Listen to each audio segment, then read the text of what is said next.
This is the completed version of Lane 1 RTD Platte Bus Wash. The system is manufactured by NS Wash Systems, installed by Kubat equipment. At the very beginning, you can see there are two stainless steel skid plates that assist the bus drivers as they enter the lane. Each guide rail system on both the passenger and driver side is set up in 5-foot sections that roll when a tire impacts the rollers, trying to keep and help the drivers from jumping the rails and damaging any equipment, and of course the bus as well. The activation is a set of emitter and receiver eyes. We have one set low on the passenger side and the other one set high on the driver's side. You'll also see that there's a green light indicating the lane is open and ready for operation. The eyes are always on and active. Therefore, once the bus enters, the wash process starts. In the background there, you can see the pumping system for the dispensing of the chemicals. And right now we've even got it all plumbed for all 3 lanes.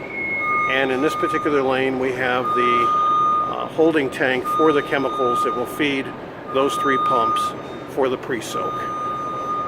Moving on down, you can see the actual pre-soak arch, which has several sets of nozzles, and the nozzles also contain a check valve on top of each of the nozzles. Moving on through the lane, you'll see another set of diffuser eyes set up pretty high, and again, that's on the driver's side, and then low on the passenger side. This is our first set of undercarriage washing, and this is activated with those set of eyes, and there is no chemical injection in this particular application. Just directly above that is an oscillating emitter that goes side to side and helps wash the top of the vehicles and catches some of the windshield as well. Moving through, you have the large 4-brush arch, and as you can currently see, the brushes are in the mode where they're in the center of the bay, ready for wash.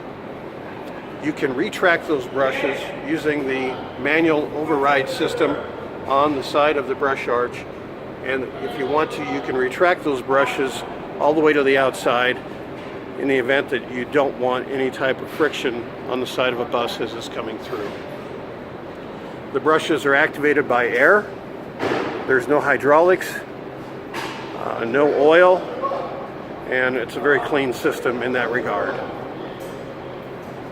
Again, we move on through, coming up to the final rinse arch, which again contains its own series of nozzles with check valves on the arch.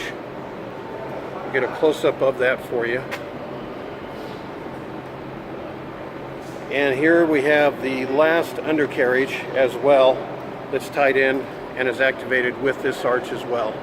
RTD is going to connect their own type of injection system so that they can inject some type of a mag chloride cleaner or inhibitor during certain times of the season.